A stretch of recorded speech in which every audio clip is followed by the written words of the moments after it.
Hello, sports enthusiasts. Welcome to Blaqsport Podcast. I am your host, like always, Insure Tuche, and I'm still on the wheel to take you through as we dive into the hottest and the most transformative topics in sports, which is the NIL. That's the name, image, and likeness. And to help us break this down, we got someone who is right in the heart of it. He's a former college athlete, a baseball player, an entrepreneur, a realtor, and the mastermind behind an NIL collectives that help athletes turn their name into real value. So please welcome the game changer himself, Jake Wardrip. Welcome to Blaqsport. Hey, how's it going? Good to be here. Yeah, it's good to have you here. I know we said this earlier before we came on live, I was looking forward to this day because NIL is something, is a new situation, new topic for my audience and myself, and we're looking forward to having a wonderful discussion. And you have a podcast as well, which we talk about you sell properties and your realtor. How is that going for you, please? Real estate's good, man. Real estate is it's a feast and famine game. You'll go one day you wake up and you don't know if you have a job, and the other day you wake up and you got 25 people that need something from you, and normally it's within the next 30 minutes. So it's not for the weak of heart. I understand. I did not have all this gray in my beard when I first started real estate, but I do now. So it's no, we've been very blessed. We've been very blessed. All right, thank you so much for that insight. So before we dive into this topic, there's something we normally ask anyone who comes to Blaqsport Podcast, and that is, when did you fall in love with baseball? The moment I could hold a bat. Okay. I started probably around the age of 4 or 5, did t-ball. I know you said you're over in UK, so I don't know how like Little League and all that works over there. Yeah. But here over in the States, it's traditional. You start 4 or 5 years old, you do the whole t-ball thing. Okay. Move on to coach pitch, machine pitch, kid pitch, so on and so forth. Funny story. So started when I was in t-ball, like everybody. Yeah. And when I was about 9 or 10, they put you in what's called machine pitch, where they hold you the ball, they feed it in the machine, and it's basically right down the middle every single time. And I was horrible.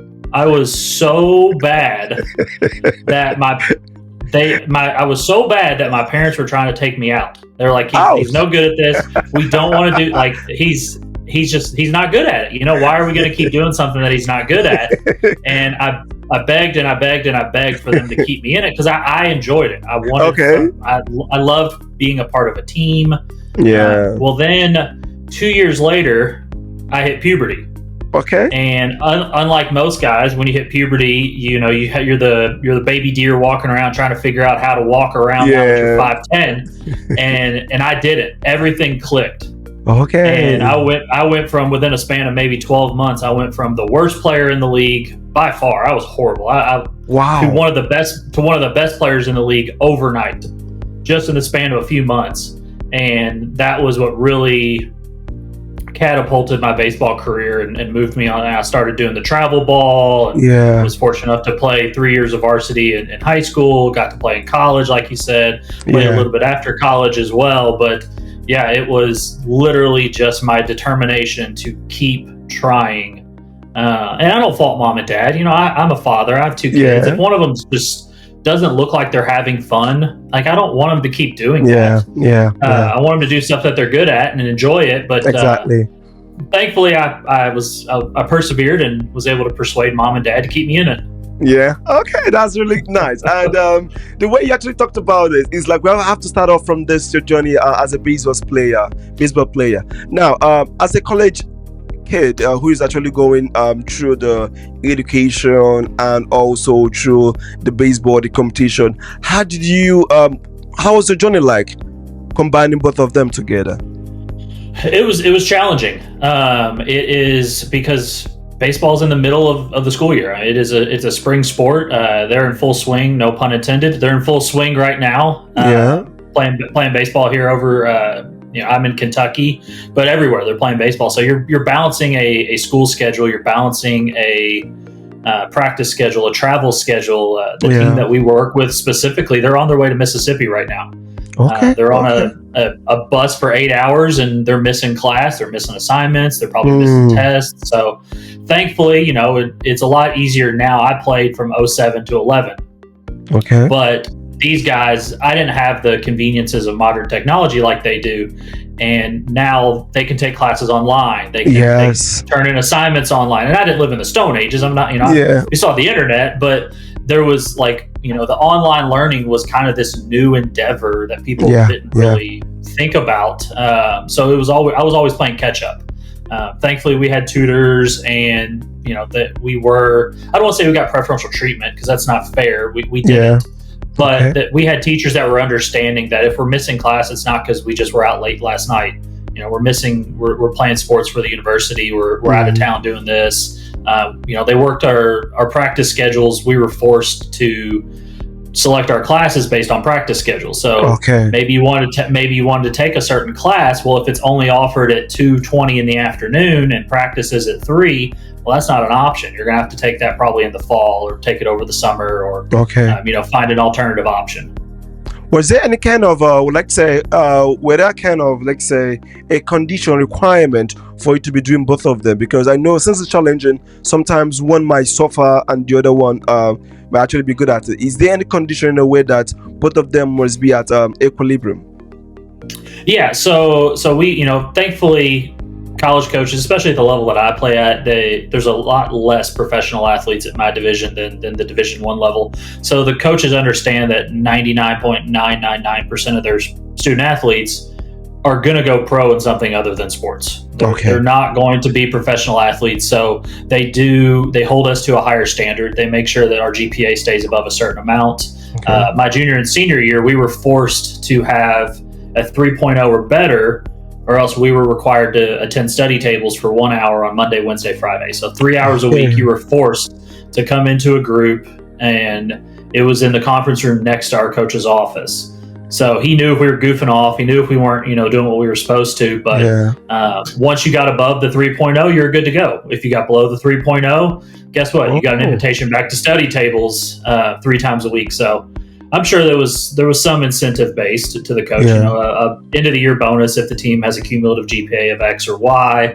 But realistically speaking, it was their coaches. They don't get into coaching for the money. You don't make good money as a coach until you get to the professional levels. They do it for love of sports, love of student athletes, and they're trying to turn boys into men, and that's part of it, holding them accountable. Exactly.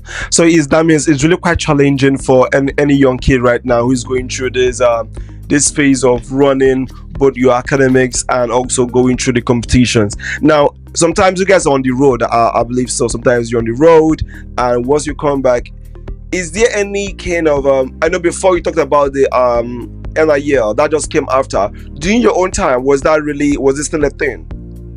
No, not at all. No, it was no, not even in the slightest bit. There was always the rumors of impermissible benefits on the massive scales. The Alabama footballs of the world, the Duke basketballs of the world.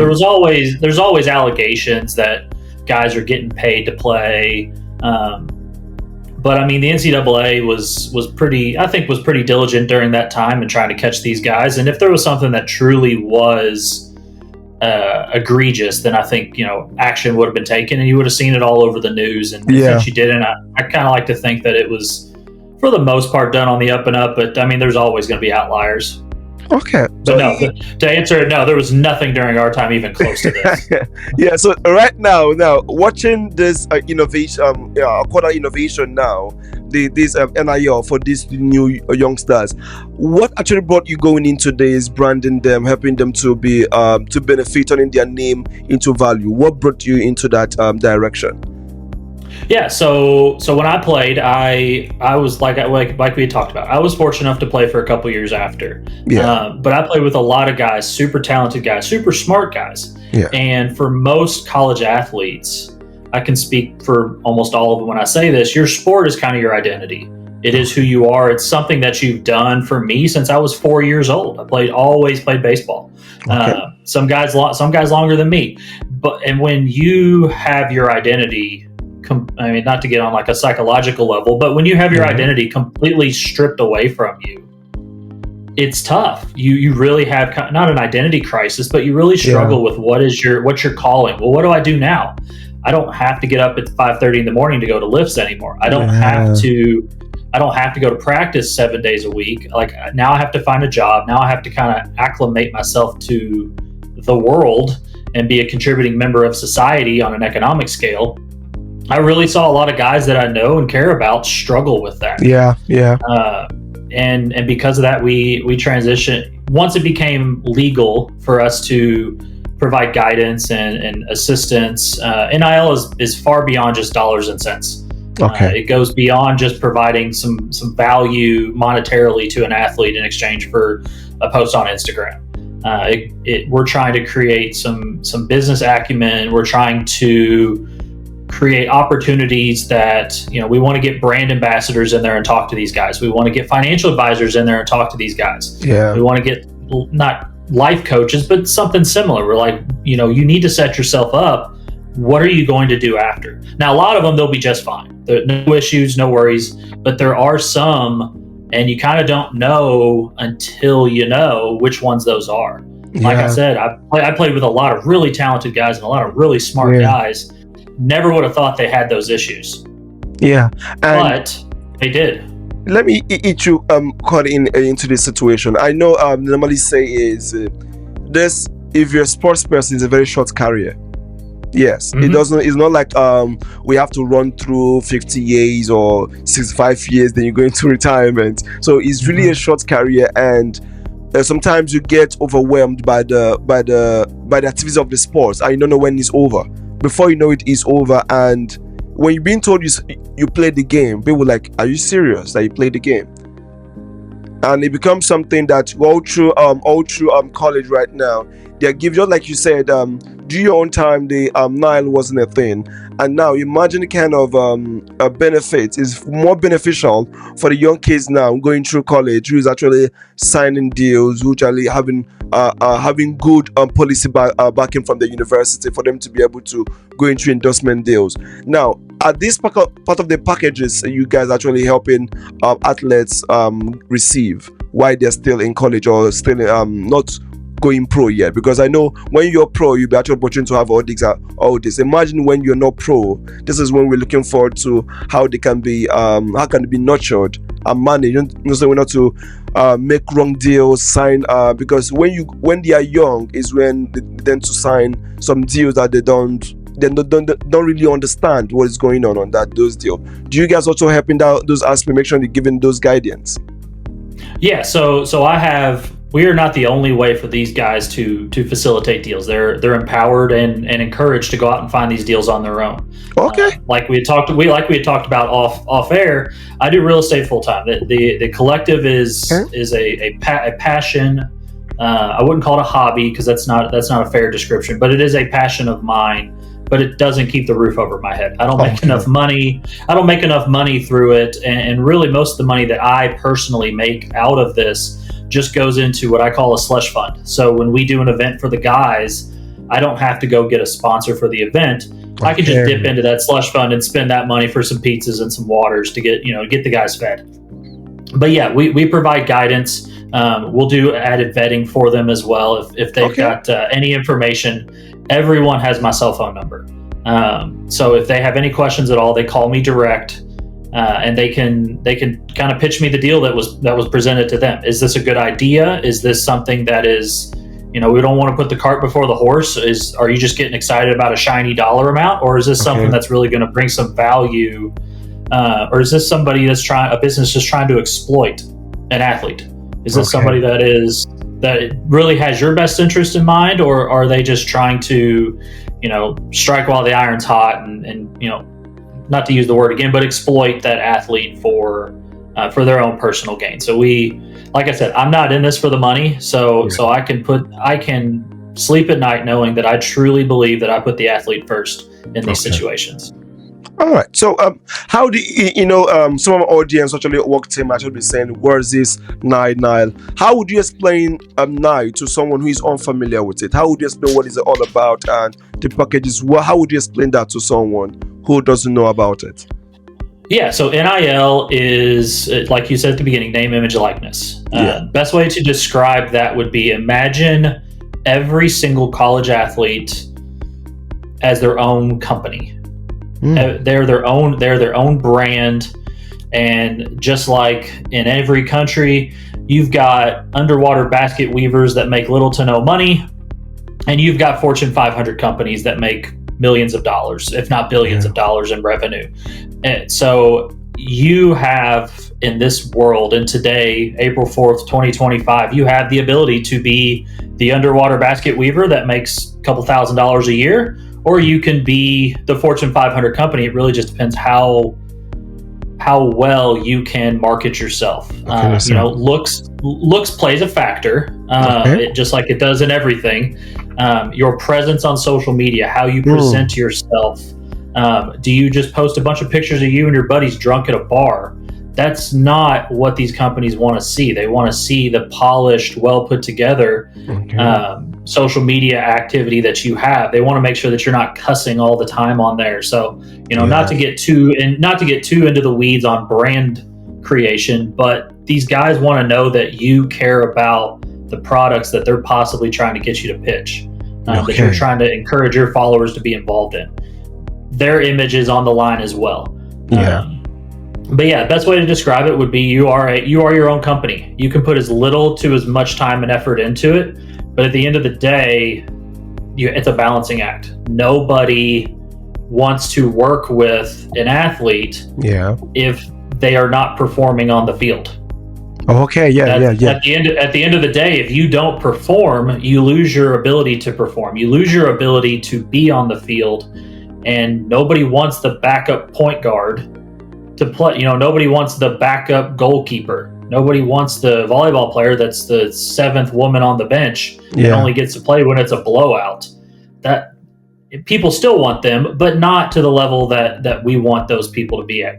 Treat yourself like you are the number one, the alpha on the team on social media, and you'll get those deals. They'll start flowing to you, because some guy in a suit sitting behind a desk doesn't really know how you carry yourself when it's on the field.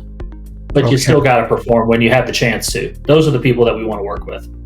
Okay. It also throws more light is, what are the kind of misconceptions that people normally get concerning NIL? What are the kind of things in your line of field? What are the normal misconceptions you normally get from people who don't really trust what's going on? Because I know oftentimes people don't trust what is going on around NIL. How do you go around that? Yeah, so the biggest misconception is that NILs pay for play, that only the best players are getting these $1 million deals, and that's just simply not the case.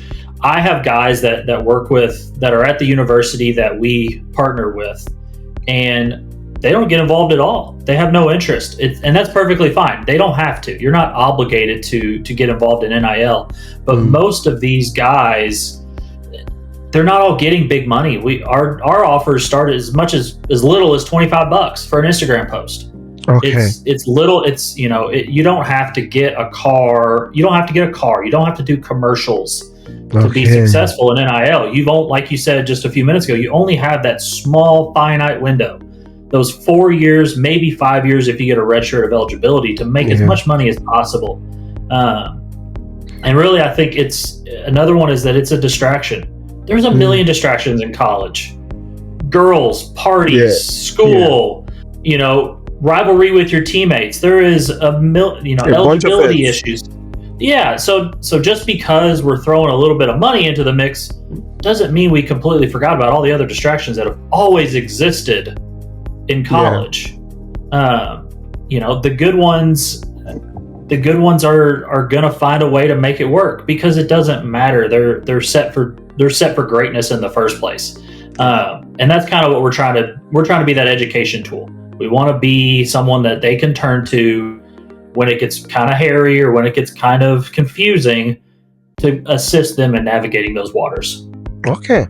So even to actually give, from what I've actually understood in this way, you talked about having an online presence being something that is I will use the word paramount. So in as much as one of the misconceptions people normally take is that only the most successful ones are the ones who get to get these deals, but I actually think that someone who has a very good online presence tends to be the real deal here. Apart from, yes, you're doing good into the sports, if you have a good presence online, that really give you a real good opportunity to have a good deal, isn't it? Oh, absolutely. Yeah, I've got a perfect example for you on that. There was, because he's no longer playing, there was a Division III basketball guy. Okay. He was based out of California, and had, oh gosh, I don't know, a couple 100,000 followers on TikTok, probably 100,000 followers on Instagram. Made all those, he grew up in you make all the dances, you do all the dances on TikTok, you do all that stuff, and from what I've been told, I don't know him personally, from what I've been told, was a very attractive young man. Lots of women were interested in him, and he had that kind of appeal to him. So he was so successful in his marketing and how much money he was able to generate for himself through NIL that he was actually able to catapult out of Division III basketball. Wow. and into content creation as a full-time.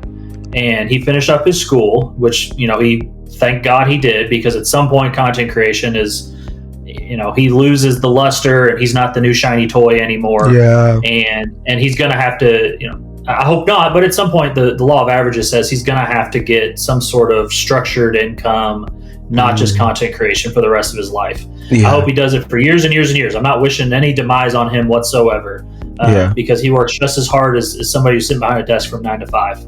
Okay. But he was able to utilize his platforms at the Division III level. This guy's not playing on ESPN. This guy is not doing things at the professional level. He was able to utilize the NIL opportunities that he had to sustain his lifestyle that he wanted, and then catapult into the content creation space to do that.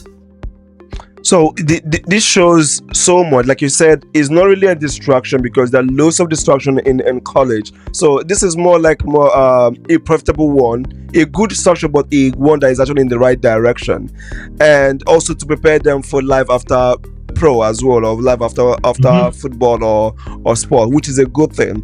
Now, let's talk about the deals. Is there any benchmark on how much you can actually go, your deal can actually be during this period? Yeah, there's no benchmarks as far as it's really up to the athlete. It is entirely up to the athlete. How little do you want to do something for, and how much are you willing to do? So most of our deals that we facilitate with our athletes are as little as $25 and as much as hundreds of dollars. Okay. We're not getting into the thousands. We're not doing, like I said earlier, we're not giving them cars for an endorsement of a car lot. Okay. That is the 1% of what is happening in this sport.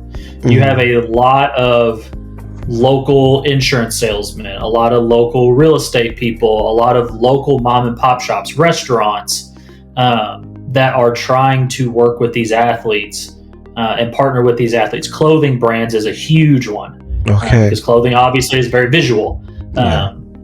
So if you see those athletes on TV that are wearing your brand, your logo, carries a lot of weight. I mean, think about it.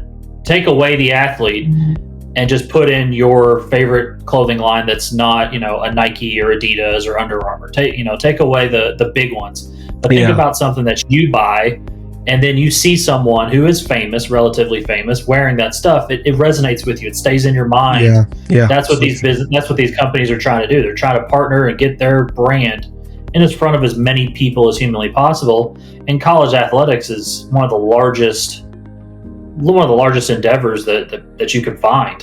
One of the largest businesses that makes billions of dollars a year in the United States. That's quite a high number. And if you're going through this, what has been your challenges so far? What are kind of your challenges normally get when you're trying to get players to go on board? The biggest challenge that we have is finding businesses that are, one, interested in it, but also finding businesses that are willing to partner with these guys at the level that we look for. Okay. I won't name the business, but we actually got told we're too small for somebody, which was odd. But we got told we were too small, and once we expanded a little bit more, to give them a call back. And I believe wholeheartedly that if you don't like us where we're at now, I'm probably not going to like you when we get bigger. Exactly. Okay. We want people that want to be with us for the right reasons, not because of our size, not because of the athletes that we, not because of the amount of athletes that we have. We want somebody to be with us because they believe in the same thing that we believe. Yeah. There's still an education aspect to it. I mean, NIL was really only started in 2021. Yeah. So I would say the second biggest obstacle is just the education aspect. Okay. There's always a lot of questions of, well, what is NIL? Okay. Well, I'm so sorry. We need to backtrack. Let's educate you on what NIL is first, and then we can give you our value proposition on what this is. So I used it personally. I still use it personally, and for my business, and believe with 1,000% that I have made profits on my business because of NIL. Okay. And it's easy for me to talk with a passion about it because I believe it in my heart of hearts. But yeah, those are the two biggest ones: is finding businesses that want to partner with it, but also then finding businesses that understand what it is. Okay. I got to remember, not everybody lives in my world. Not everybody lives in our world and understands sports. Yeah, definitely. That's so true, because if you look at it this way, and for the fact you said that you need someone you need to work with people who are right for these outlets, who actually go in the direction that your team actually going for them, which is you putting them first. What happens in a situation whereby you have a land that's this it varies by states in their policies. They have, each university have their own policies surrounding how this NIL deal goes. The same way, it's not yet a federal thing. So, are you actually like you say, you focus more on Kentucky, or are you guys still moving around, or you just in that Kentucky for now? We focus solely on Kentucky for now. I know those laws pretty well. There are certain things that you're not allowed to partner with. Tobacco, alcohol, adult entertainment, gambling, things like that are not permitted on any level, federal or state, when it comes to the NIL stuff. So, but it kind of is, for lack of a better way to put it, it's kind of the wild, wild west right now with NIL. The schools are, and I believe that's how it should be. I believe that true capitalism should prevail in this. And if the businesses aren't getting the money that they expect in return, then they're going to stop eventually. You didn't get rich by making bad decisions with money. Some people did. Nepo babies, they kind of, they have mom and dad's money, and they got rich because of that. But businesses don't fall up. They don't fail to success. So those guys, those people in the decision-making process, at some point they need to see a return. If they don't see a return, then it gets fixed that direction. But the moment we start putting rules and regulations, then we just find ourselves right back in the exact situation that we were in that nobody liked. So true. We're just going to go in one big circle. So I like it the way it is. I like that there is, we've got parameters up, and the school obviously has a code of ethics, moral obligations as well. So some of your BYU, Brigham Young University, if you're not familiar with that school, is out in Utah. It is predominantly of Mormon students, Mormonism, the religion. They have a very strict code of conduct when you're a Mormon. You cannot do certain things. So a school like that, I would expect, and I don't know this is fact, but it's a fair assumption given the circumstances, a school like that would have a much more strict NIL policy. And that's a school policy. That's not a state policy. That's not a federal policy, not an NCAA policy. Right now, as long as the athletes are not getting exploited or are marketing those four, I'll add a fifth, and that's THC. You can't do anything that's cannabis or hemp related. Those things are out of bounds as well on NIL, and I think they will be for the foreseeable future. Like I said, I don't like that there's any. I don't think there should be any rules, there should be at least some guardrails up. I mean, Yeah. wide, what, you know, I don't know if we're watching or not, but my hands are very wide, Yeah. wide guardrails, not this little narrow bike path that we got to stay on. Yeah. Have you actually had a situation whereby you had because I read that you need to get an approval as well from the university? Is that still the case? You get an approval? Yes. So approval to some degree. So our collective is approved through the university. Okay. I work hand in hand with the athletic director on how can we bring value to the school. Okay. I don't get any directives from the athletic director. I don't tell him. He doesn't tell me we need to do this or we need to do that. It is simply it's more of a reporting back to him. These are the deals that we're working on for some of these guys. Maybe somewhere that I'm missing, there's a compliance issue that I'm not aware of. Okay. Or maybe a guy is trying to, and I'm not saying this happens, but maybe a guy is trying to facilitate a deal. He's no longer even on the team. But I have not been looped in. So things like that, we need to keep the university abreast as far as what we're doing. But we have the full support of the school, and we work directly with the athletes. The compliance department is involved as well, again, to make sure that we're not crossing any lines and straying into that pay for play situation.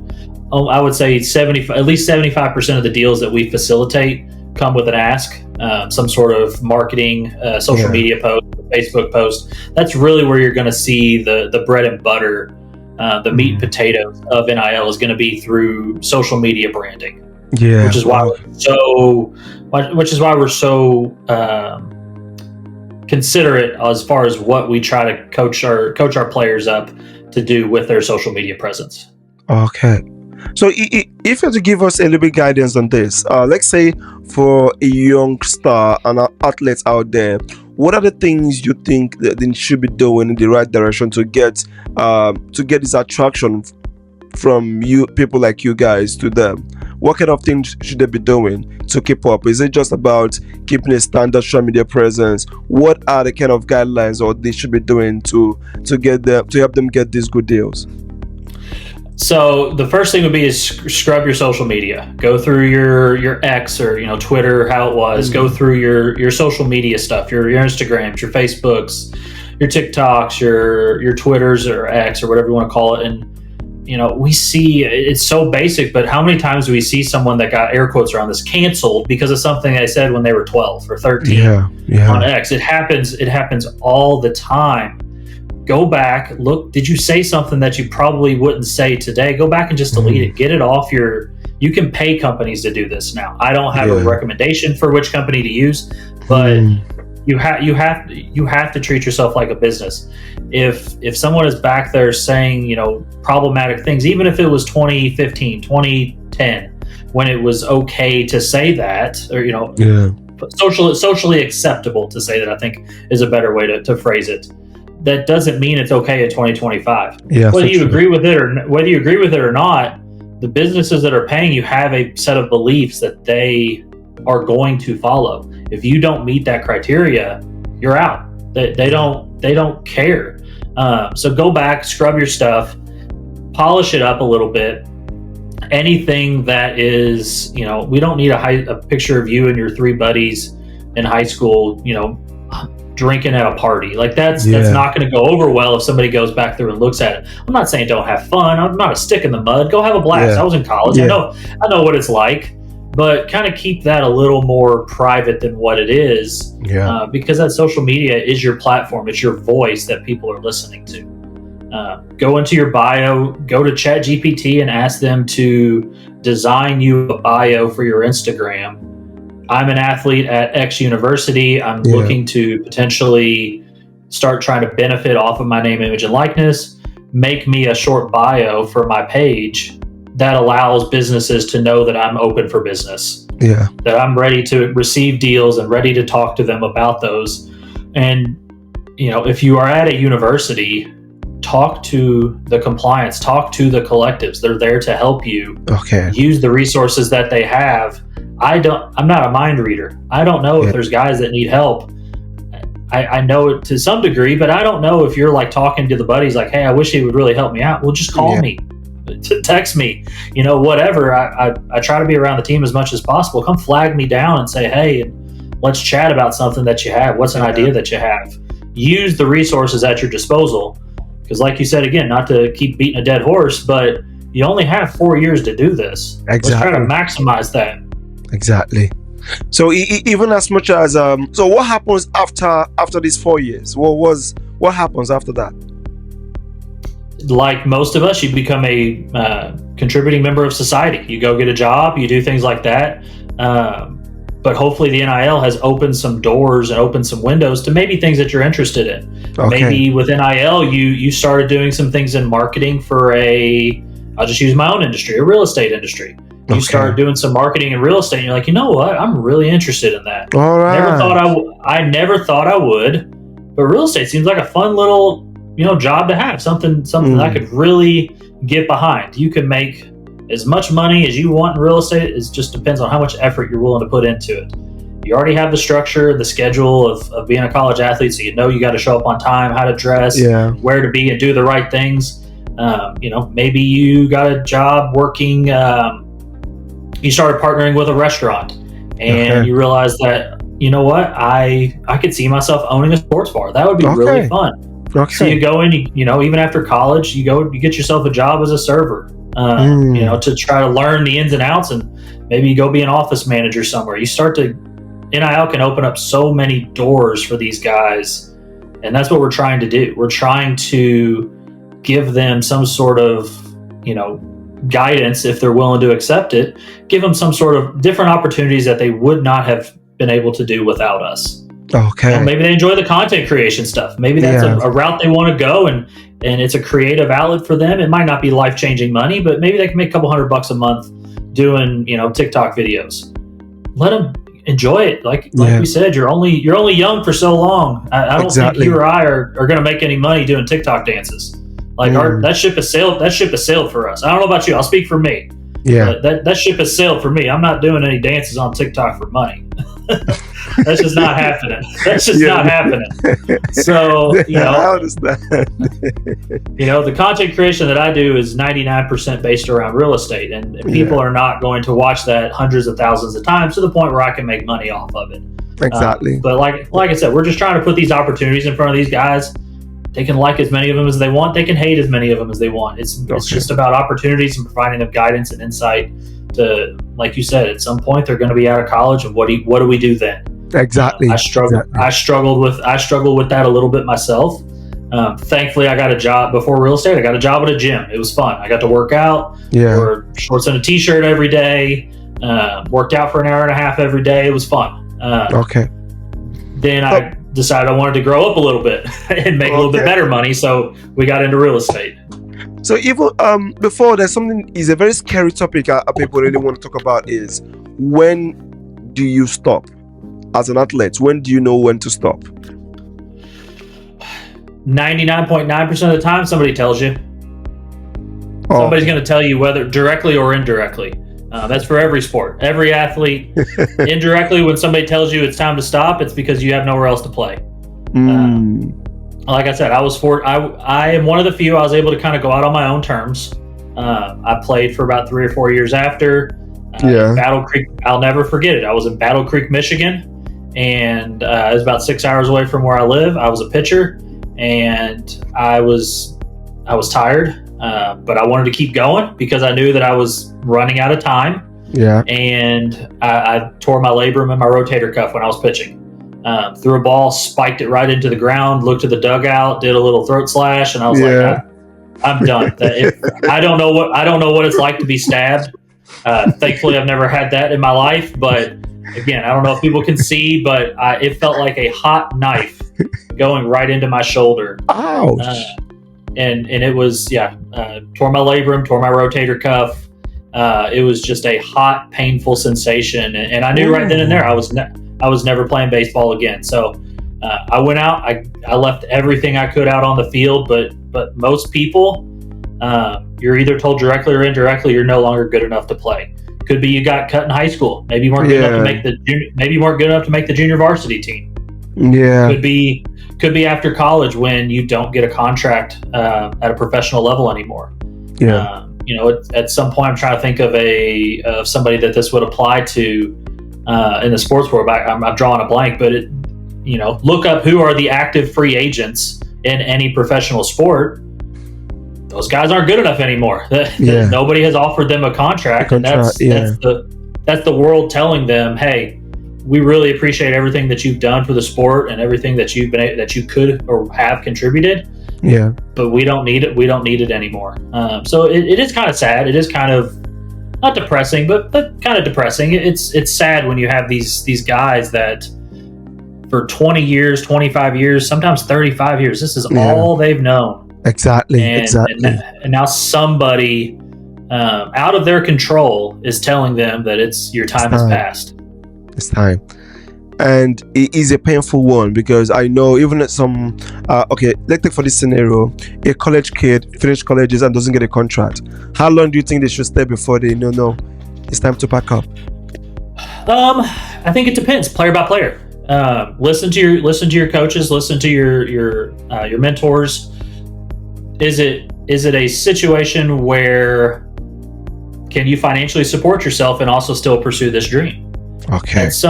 At some point, I hate to say that money's the driving factor, but it is. You got to pay rent. You gotta, whether it's a car payment or a lease payment, insurance, like these things start to add up.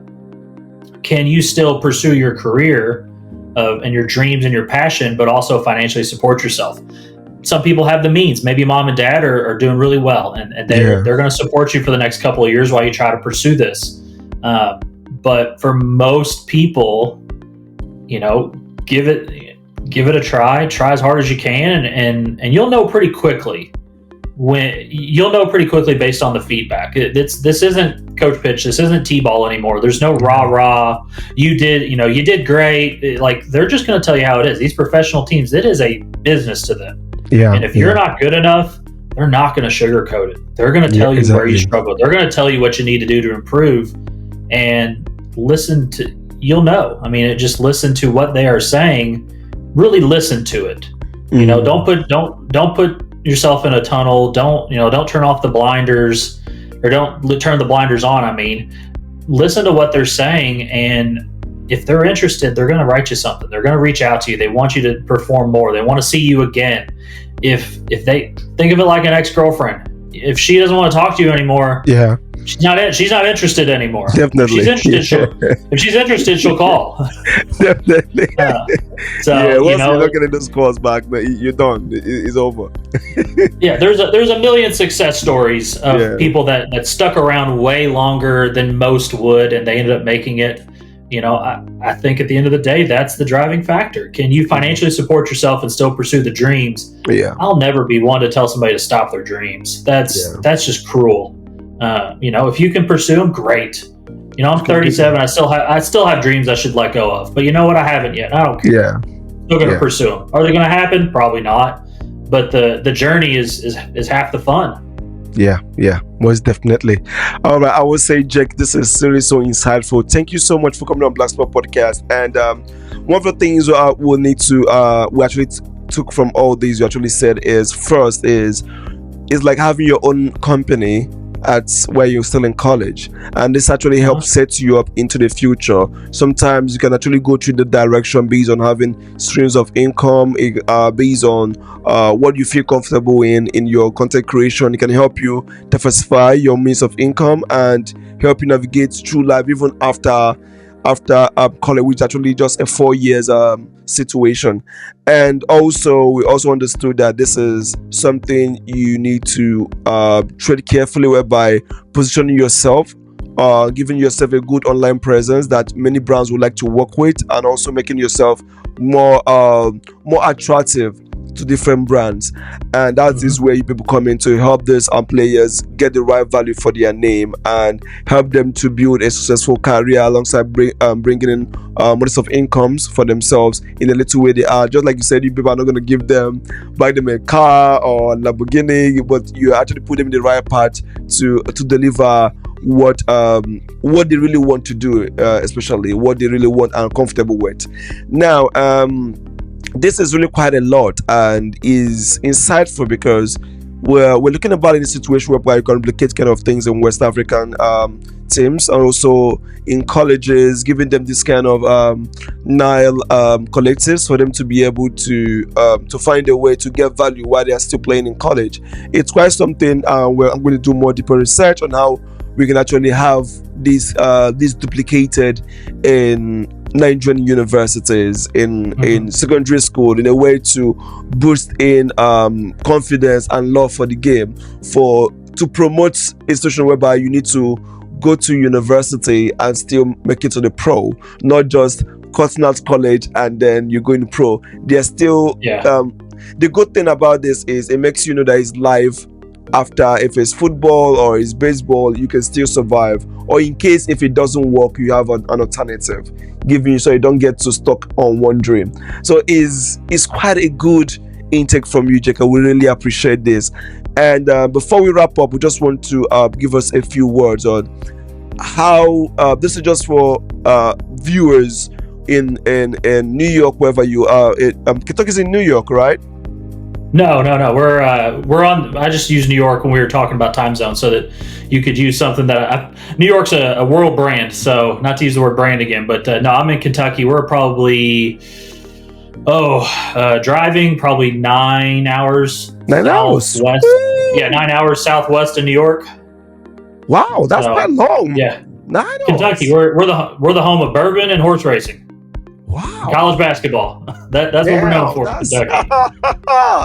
Wow, that's quite a journey.